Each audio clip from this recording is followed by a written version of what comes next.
الحمد لله نحمده ونستعينه ونستغفره ونؤمن به ونتوكل عليه ونعوذ بالله من شرور أنفسنا ومن سيئات أعمالنا من يهده الله فلا مضل له ومن يضلله فلا هادي له ونشهد أن لا إله إلا الله وحده لا شريك له ونشهد أن محمدا عبده ورسوله قال الله تبارك وتعالى في القرآن المجيد والفرقان الحميد فأعوذ بالله من الشيطان الرجيم بسم الله الرحمن الرحيم اليوم أكملت لكم دينكم وأتممت عليكم نعمتي ورضيت لكم الإسلام دينا صدقت يا رب العالمين وقال النبي صلى الله عليه وسلم من تشبه بقوم فهو منهم أو كما قال عليه الصلاة والسلام. میرے عزیز دوستو، اللہ رب العزت نے اس مخلوق کو اپنے ہاتھوں سے تخلیق فرمایا ہے اور اسے دنیا میں بھیجا ہے ایک امتحان کے لیے کہ تم اس امتحان میں کیا کر کے آتے ہو. جزا بھی بتا دی، سزا بھی بتا دی کہ اچھے اعمال کرو گے تو اچھا بدلہ ملے گا، برے اعمال کرو گے تو برا بدلہ ملے گا. اللہ فرماتے ہیں تبارک الذی بیدہ الملک وہو علی کل شیء قدیر الذی خلق الموت والحیات لیبلوکم ایکم احسن عملا. اللہ نے موت کو اور زندگی کو پیدا کیا ہے. کیوں پیدا کیا ہے؟ روزانہ بے شمار لوگ پیدا ہوتے ہیں، روزانہ بے شمار لوگ مرتے ہیں، اور دنیا کے اندر جو آتا ہے وہ ایک وقت ایسا آتا ہے کہ اسے اس دنیا سے جانا پڑتا ہے. کبھی بچپن میں ہی چلے جاتا ہے، کبھی نوجوانی کے عالم میں جاتا ہے، کبھی جوان ہو کر جاتا ہے، کبھی ادھیڑ عمر میں جاتا ہے. کسی بھی حال میں ہو وہ ایک وقت ایسا آتا ہے کہ وہ چلے جاتا ہے. کسی کے بارے میں ہم تذکرہ سنتے رہتے ہیں کہ فلاں یہ کام کرتا ہے، ایسا کرتا ہے، ویسے کرتا ہے، کرتے کرتے کرتے ایک وقت آتا ہے کہ پتہ چلتا ہے وہ فلاں جو تھا نا اس کا انتقال ہو گیا. تو ایک مخصوص وقت کے لیے آتا ہے اور پھر چلے جاتا ہے. زندگی پھر موت، پھر آگے اللہ زندگی دیں گے. تو اللہ فرماتے ہیں الذی خلق الموت والحیات کہ موت کو اور زندگی کو اس نے پیدا کیا. کیوں پیدا کیا؟ لیبلوکم ایکم احسن عملا کہ دیکھ لے کہ تم میں سے کون اچھے عمل کرتا ہے. مقصد کیا؟ اس کو پرکھنے کے لیے کہ کون اچھا عمل کرتا ہے. پرکھتا وہ ہے جس کو معلوم نہ ہو. یہاں اللہ کہہ رہے ہیں کہ ہم نے زندگی اور موت اس لیے بنائے کہ لوگوں کو دیکھ لیں کہ کون اچھے عمل کرتا ہے. لیبلوکم ایکم احسن عملا. تو کیا نعوذ باللہ اللہ کو پتہ نہیں کہ کون اچھا عمل کرے گا، کون برا عمل کرے گا؟ معلوم تو ہے، لیکن ہمارے آپ کے لیے کہ ہم اور آپ حجت نہ کریں کہ اے اللہ آپ ہمیں بھیج دے تو صحیح، آپ ہمیں بھیج دے تو صحیح، ہم دنیا میں اچھے عمل کر کے آتے، آپ نے تو بھیجا ہی نہیں اور کہہ دیا بھائی تم جہنمی ہو. تو ہمارے اور آپ کے لیے ایک حجت قائم ہو جائے کہ اللہ نے دنیا کے اندر بھیج بھی دیا، سمجھا بھی دیا. سمجھانے کے لیے انبیاء کرام علیہ السلام کا سلسلہ رکھا، اور جب یہ سلسلہ منقطع ہو گیا کہ آپ علیہ الصلوۃ والسلام کو خاتم النبیین بنا دیا. وقال النبی صلی اللہ علیہ وسلم ان الرسالۃ والنبوۃ قد انقطعت فلا رسول بعد ولا نبی، کہ رسالت اور نبوت منقطع ہو گئی، میرے بعد نہ کوئی رسول ہے نہ کوئی نبی ہے. آپ علیہ الصلوۃ والسلام فرماتے ہیں تو جب رسالت منقطع ہو گئی تو اب سمجھانے والے رسول نہیں آئیں گے، رسول نہیں آئیں گے. لیکن اللہ نے اس امت کے ذمہ لگا کہ تم ایک دوسرے کو سمجھاؤ. تمہارے میں جو علماء ہیں، جو صلحاء ہیں اور جو متقی پرہیزگار ہیں، جو دین کی سمجھ رکھنے والے ہیں، وہ دوسروں کو سمجھائیں کہ بہترین امت ہو جو لوگوں کی نفع رسانی کے لیے نکالے گئے ہو. تأمرون بالمعروف وتنہون عن المنکر، کہ نیکی کا حکم کرتے ہو، برائی سے روکتے ہو. تو یہ بھی دنیا کے اندر بھی بھیج دیا، سمجھانے والے بھی بھیج دیے. پھر دیکھا جائے گا کون اچھا عمل کرتا ہے، کون برا عمل کرتا ہے. اللہ کو تو معلوم ہے کہ یہ اچھا عمل کرے گا، یہ برا عمل کرے گا. لیکن ہمارے آپ کے لیے ایک حجت قائم ہو جائے کہ ہم کل کو اللہ کے یہاں پیش ہو کر یہ نہ کہیں کہ اللہ آپ ہمیں دنیا میں بھیجتے تو ہم اچھے کام کر کے آتے ہیں، ہم اچھے کام کر کے آتے ہیں. جیسے کفار کہیں گے کہ ہمیں دنیا کے اندر بھیج دیں، اب ہم اچھا عمل کر کے آئیں گے، اب ہم اچھا عمل کر کے آئیں گے. لیکن اس وقت کا رونا پیٹنا، اس وقت کا افسوس کرنا کوئی فائدہ مند نہیں تھا، اس وقت کوئی فائدہ نہیں دے گا. اب یہاں میں نے جو آیت آپ کے سامنے تلاوت کی ہے، اس میں اللہ رب العزت نے واضح طور پر یہ بتا دیا الیوم اکملت لکم دینکم، کہ آج دین مکمل ہو گیا. آپ علیہ الصلوۃ والسلام پہ آیت نازل ہوئی الیوم اکملت لکم دینکم، کہ آج تمہارے لیے دین مکمل ہو گیا. اللہ نے مکمل کر دیا کہ اب اس میں اور اضافہ نہیں ہوگا، اب اس میں سے نکالا نہیں جائے گا. بالترتیب اللہ رب العزت نے آیات کو نازل کیا اور کرتے کرتے کرتے آخر میں آ کے اللہ نے کہا الیوم اکملت لکم دینکم، کہ بھئی پہلے یہ شریعت میں تھا کہ 24 گھنٹے کا روزہ شروع میں رکھا گیا تھا. ہاں یہ کہ افطار کے وقت کچھ دیر کی مہلت تھی کہ آپ کھا پی لو اور اس کے بعد پھر سے روزہ، یہ ابتدا میں تھا. پھر اللہ رب العزت نے اس میں تخفیف کر دی، قرآن میں آیت نازل کر دی کہ اب تمہارے لیے تخفیف ہے، یعنی صبح صادق سے لے کر مغرب تک، غروب آفتاب تک آپ یہ روزہ رکھیں گے، یہ تخفیف کر دی.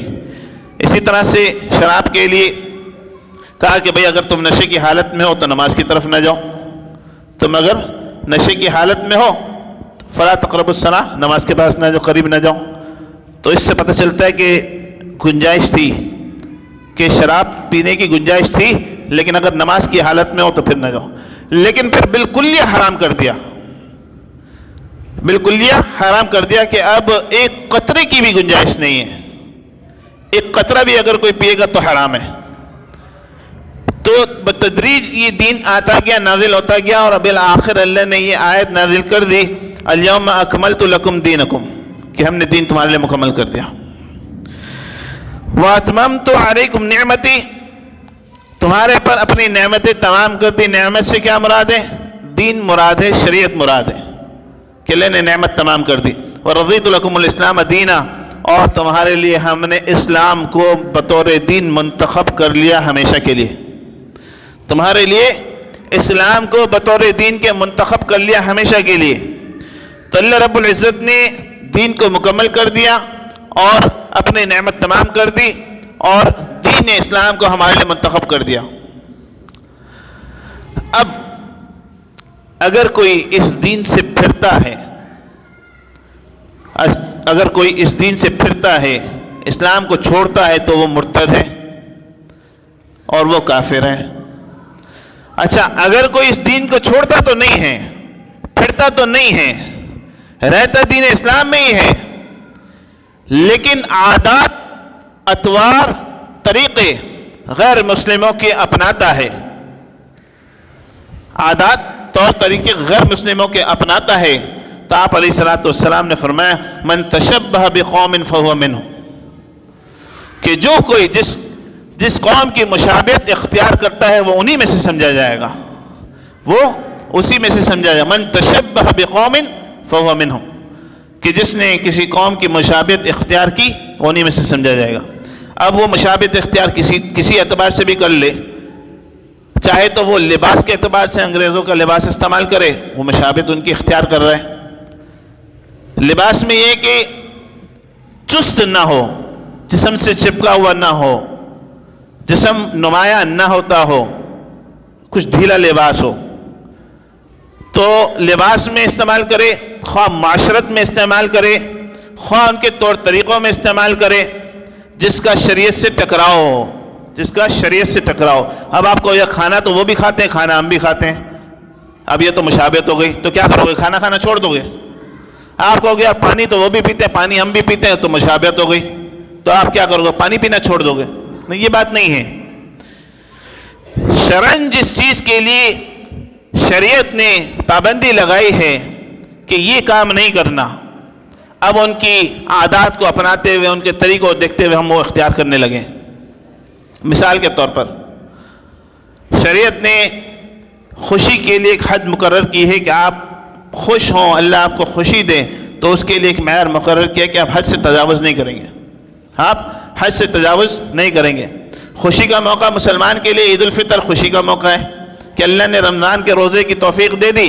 اب اللہ نے مسرت کے طور پر, انعام کے طور پر اس دن کو یوم الجائزہ کہتے ہیں, انعام والا دن, کہ آپ علیہ الصلوۃ والسلام نے فرمایا کہ یہ یوم الجائزہ ہے, انعام والا دن, کہ مسلمانوں کی اس دن مغفرت کی جاتی ہے کہ تم نے رمضان بھر کے روزے رکھے, اب تمہاری مغفرت.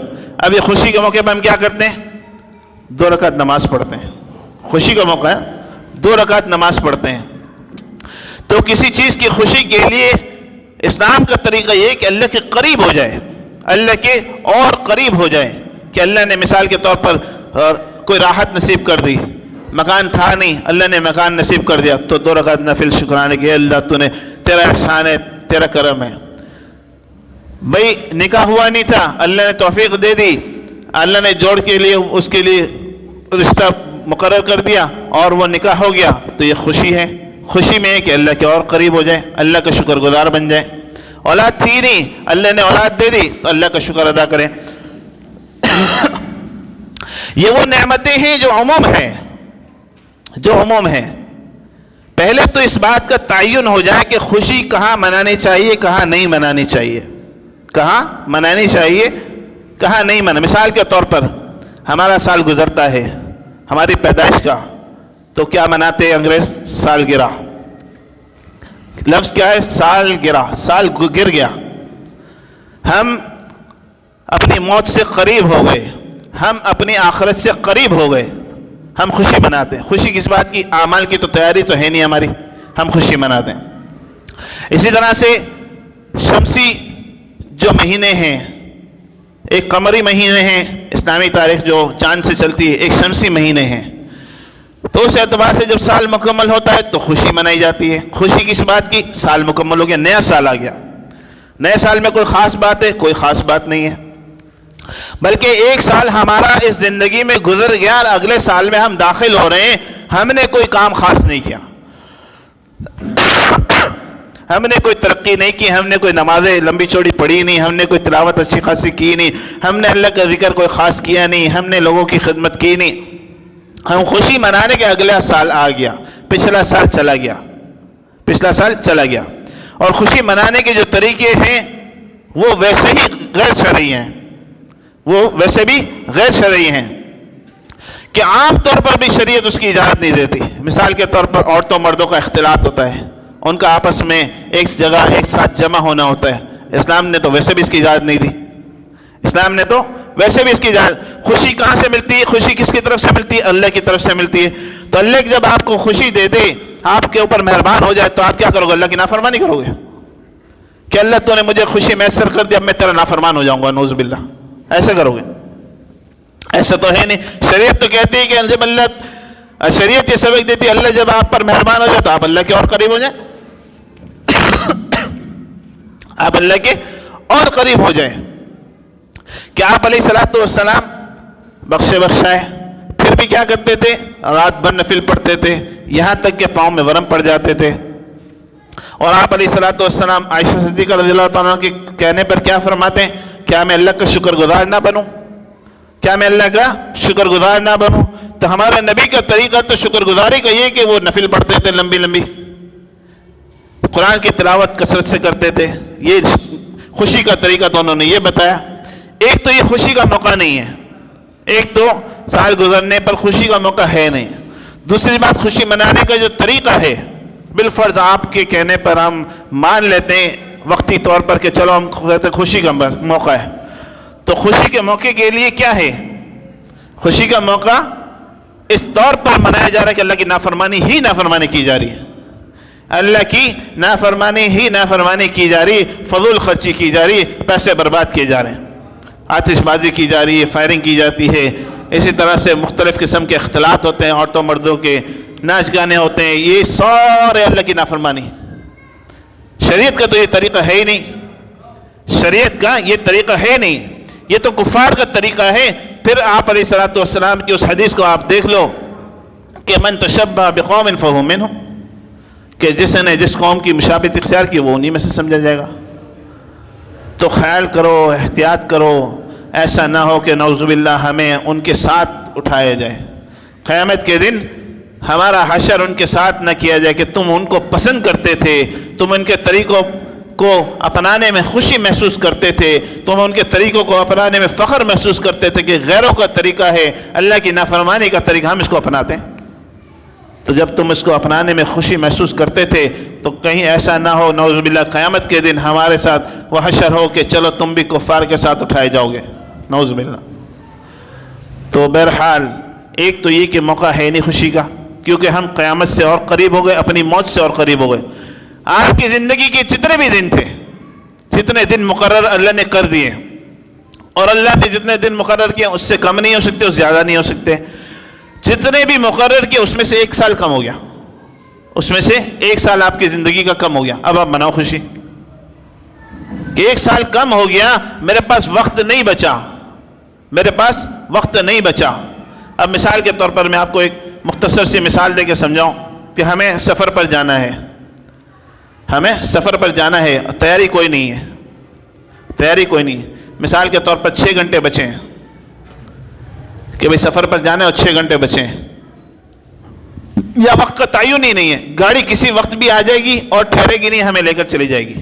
اگر ہم جائیں تو بھی، نہ جائیں تو بھی ہمیں گھسیٹ کر وہ لے جائے گی، گاڑی رکے گی نہیں. ہماری تیاری ہو، ہماری تیاری نہ ہو، گاڑی نے آنا ہے اور اسے ہمیں لے کر جائے گی. اب ہم 1 گھنٹہ گزر گیا، ہم کچھ خوشی منا رہے، کیوں؟ 1 گھنٹہ گزر گیا، اب نیا گھنٹہ آ گیا، اب نیا گھنٹہ. اب کسی کو بھی آپ کہو گے، بولے کہ یہ تو بڑا بے وقوف ہے کہ جو گاڑی آنے والی ہے کسی وقت بھی آ سکتی ہے، اس کے لیے تو کوئی تیاری نہیں کی، کوئی کپڑے اس نے نہیں لیے، کوئی اس نے ساز و سامان اس کے ساتھ نہیں لیا، کوئی کھانے پینے کی چیز نہیں لی، کوئی وہاں پتہ نہیں سردی ہو گرمی ہو کوئی سامان نہیں لیا، اور وہ خوشی منا رہا ہے. کس بات کی خوشی منا رہا ہے؟ کہ مجھے یہاں کھڑے کھڑے 1 گھنٹہ ہو گیا، یہاں میں انتظار کرتے کرتے 2 گھنٹے ہو گئے، اس کی خوشی منا رہا ہے. تو کسی کو بھی کہو گے تو کہے گا بڑا بیوقوف ہے کہ گاڑی آنے والی ہے جس کے وقت کا کوئی تعین نہیں ہے، کبھی بھی آ جائے اور وہ لے کر ہی جائے گی. ایسا نہیں کہ آپ بولو کہ نہیں میں اگلی گاڑی میں آؤں گا، ایسے ہو ہی نہیں سکتا. آپ کو اسی گاڑی کے اندر جانا ہے، آپ نہیں جاؤ گے آپ کو گھسیٹ کر لے جائیں گے. تو یہ گاڑی سے مراد موت ہے. آپ کی موت کسی وقت بھی آ جائے گی، کچھ پتہ نہیں کب آ جائے، کچھ پتہ نہیں، ہو سکتا ہے یہاں آ جائے، کچھ پتہ نہیں کس وقت آ جائے. جب وہ آئے گی تو آپ کو لے کر ہی جائے گی. اب آپ مناتے رہو خوشیاں کہ بھئی میں موت سے اور قریب ہو گیا، اب میں خوشی مناؤں گا، اور قریب ہو گیا، میری تیاری کوئی نہیں ہے لیکن میں خوشیاں منا رہا ہوں، اللہ کی نافرمانی میں کیے جا رہا ہوں. بہرحال اللہ ہم سب کو سمجھ دے، عقل دے، اور شریعت کو مقدم کرنے کی توفیق دے کہ ہم شریعت کو مقدم کریں، ہم کفار کے طریقوں کو مقدم نہ کریں، ہم شریعت کو مقدم کریں. آپ علیہ الصلوۃ والسلام سے محبت ہو، جب سنتوں پر بخوبی حسن طریقے سے جب جو عمل کرتا ہے تو پھر ان چکروں میں نہیں پڑتا. تو اللہ ہم سب کو عمل کرنے کی توفیق عطا فرمائے. وآخر دعوانا الحمدللہ رب العالمین.